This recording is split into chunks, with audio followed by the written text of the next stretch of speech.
Hello all! Today I am reviewing a rather atypical and quite fun little book.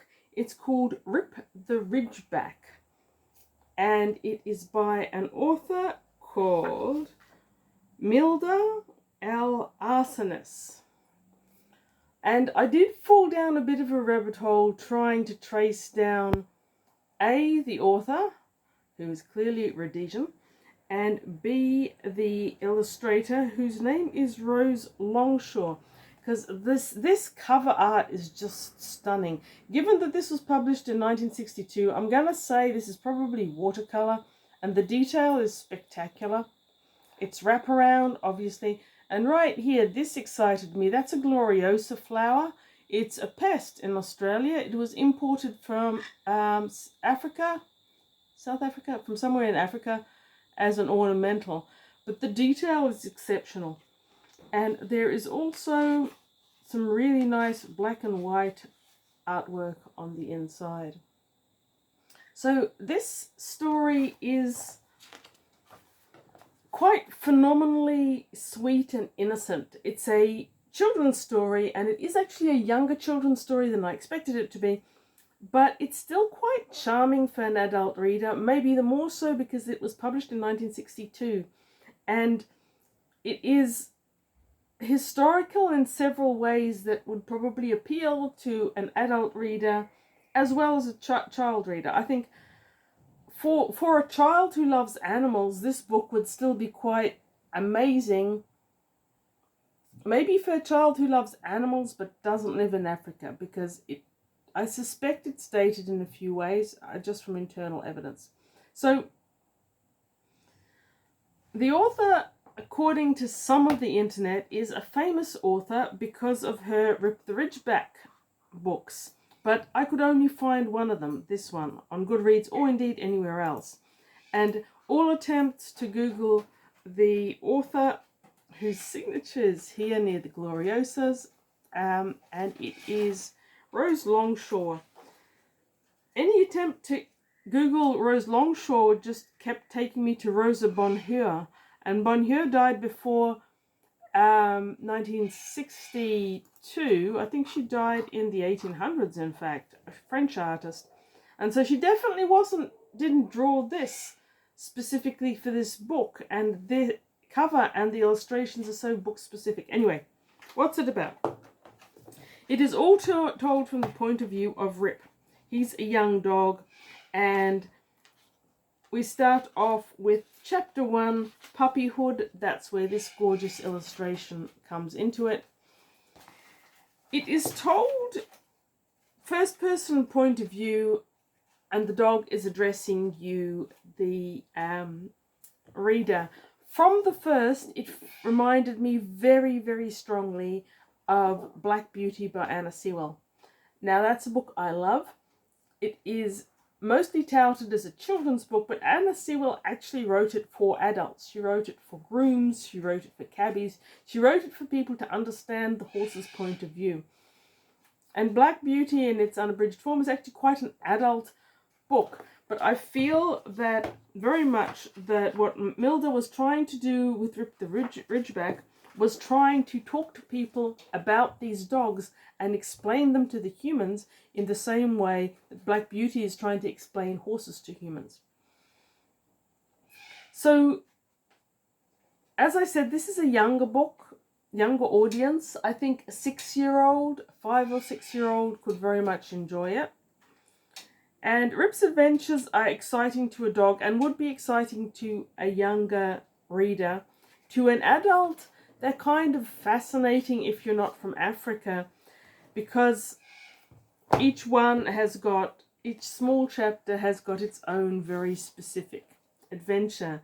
So you've got puppyhood, you've got my first adventure, 3 is encounter with a leopard, and then 6 is a battle with a bush pig, which is actually pretty exciting, kids' stories wise. There's a close call with the crocodile, there's the buffalo hunter, and an episode with elephants.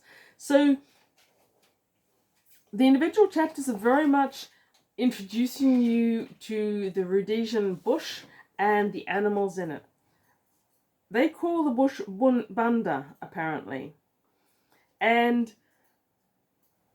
the context in which, if it was an Australian book, it would be talking bush, they're saying banda, and there's a few other words that are very, very specific to this book that I hadn't encountered ever before. It did remind me a lot of that colonial literature style, and Australia has a lot of it as well, and some of it's very good. Tourmaline, I will mention. Call Me When the Cross Turns Over. It's One Hunt on the Beach, Neville Shute. All of these are colonial literature. They're Australian, but they're primarily English in feel.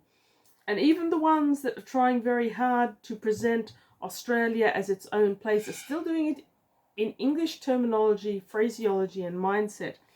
And Rip the Ridgeback, I would say, is very much the same. Now, I haven't been to Rhodesia, so I don't know. But to me, this felt like English colonial literature. And very good. Very good in its own way it is.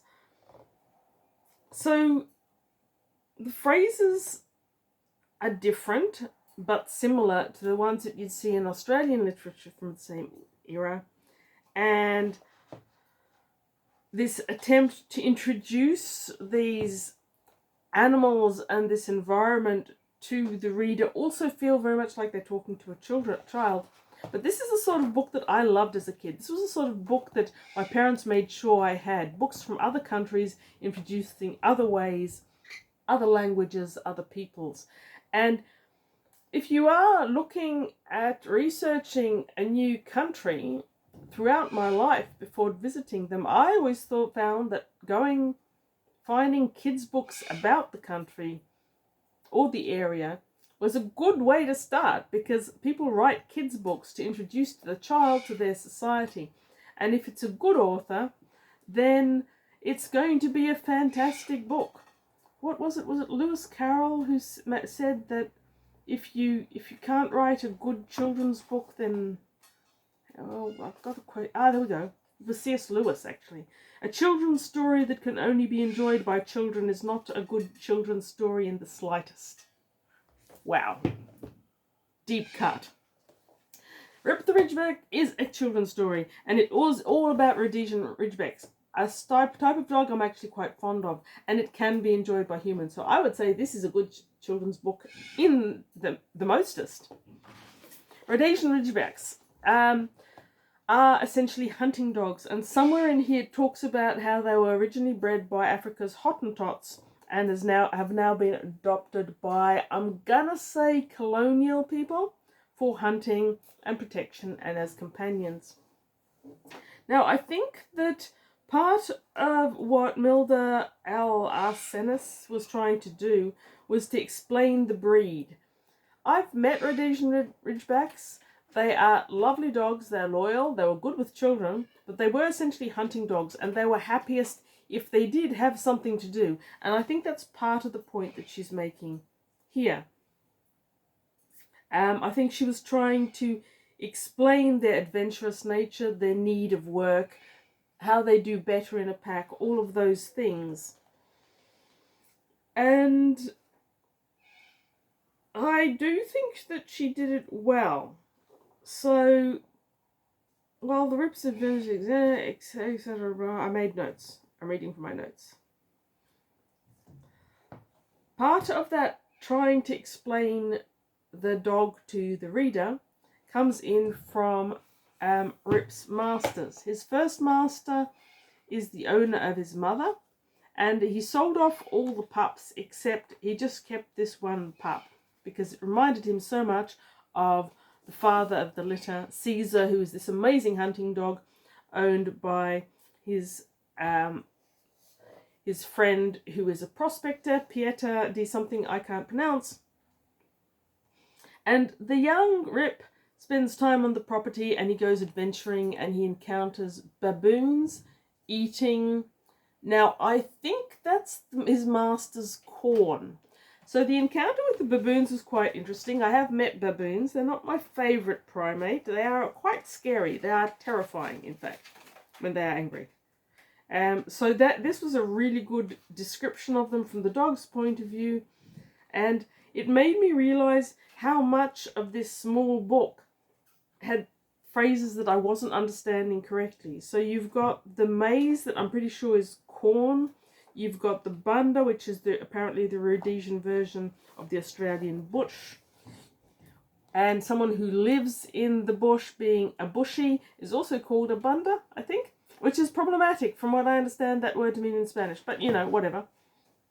Kopji is a hill. A kraal is a pen. What we would call a corral. So that was interesting.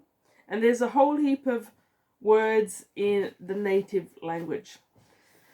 So Rip's happy with his master, and the author tells us that the master is a good master because he understands dogs and their temperaments and lets their character slowly evolve. And she also emphasizes both with his first master and the second master that they're good because they accept wild animals that need to live in the bush and their place in nature, and they don't go shooting them for no reason, just if really necessary for life or for food. So we're talking about 1960s environmentalism here. Leave the wild animals to itself. Here you can see Rip and his mother staring at the constable as he arrives. And you've got these gorgeous little illustrations throughout. Here is the day when his first master is giving out wages to the people who work on the property, and this is where we approach the point where it has dated in terms of racism and colonialism, which it has. It hasn't dated badly. There's no actual... The N-word isn't in here. None of the other words that would really upset people are in here, though maybe from a Rhodesian point of view it would be different. Very much of the 60s, so you had a strong class system and you had the colonial system happening there, which may or may not upset people. I was not upset. It was published in 62. What do you expect, guys? It's going to be different. I don't know much about Rhodesia either, but now I know it's got baboons. And allegedly, according to this book, which may or may not be true, African crocodiles can rear up on their back legs balancing on their tail. If you know anything about African crocodiles, is this real or is this imaginary? It's like, I know Australian salties can't do that. Yeah, no, that was a wild part of this story. Here we've got the buffalo, which is apparently a really dangerous animal in the Rhodesian outback, and that's a gorgeous, gorgeous drawing. So yes, where were we at? We were at the point where Rip's master finds out that his friend, the prospector, lost his dog Caesar to an alligator, a crocodile. And as soon as this prospector sees Rip, he thinks it's Caesar back, and then he realizes it isn't. He comes to his master later and begs to be able to buy this dog because he misses Caesar so much. He's got other dogs. He's got a pack of, I think, 3 or 4 Rhodesian Ridgebacks, but Caesar was their leader, and he sees the ability in Rip to be a hunting dog leader as well. His master doesn't want to part with him. He's already refused to part with him before, but eventually ends up giving Rip to the old prospector to be his dog. And so the rest of this is about the gold prospector and being his dog and having hunts and adventures in the bush. And there's 1 adventure per chapter. And here's an image of him sitting looking at the old prospector who's wearing what would be an Akubra hat in Australia, a cowboy hat. I can't remember what you call them in America. And you can't quite see it, but there's a band of leopard fur around it. Yeah, so I've probably talked as much as you really need to talk about a kid's book. Here's an image of the elephant herd demolishing their camp while they hide in a baobab tree. The elephants are not well drawn, but nearly everything in here is very, very well drawn. Whoever the artist is, she fully deserves the credit, especially for that gorgeous cover. And in the end, the prospector gets old and Rip ends up with a 3rd final owner. He gives himself an old dog by then as well.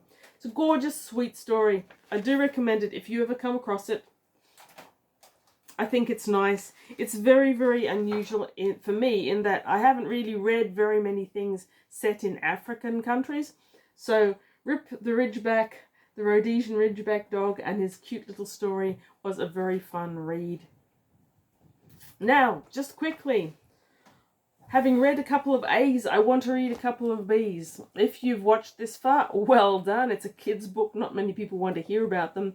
And now you get to vote on which book you think I should read after the one I'm currently reading. We have got Ray Bradbury's, rather gorgeously covered, The Day It Rained Forever. And we've got Greg Bear's Ian. Continuing on in the B, Synthetic Men of Mars by Edgar Rice Burroughs. I don't have all of the Mars books, but I do have this one, and I think they can generally be read out of order. If you've read that one or the other Mars books, let me know if I should just wait until I've got all of them. John Brunner, Traveller in Black. I've been meaning to read this for a few years. Maybe today's the day. Vote. Ben Bova, As on a Darkling Plain. Haven't read any Ben Bova for ages, at the least. So maybe that'll be the one. Anyhow, if you watched this far, by all means, vote. And the one with the most votes, or even maybe any votes, by the time I finish my current book, I'll read that one next. Thank you very much for watching, and read good books.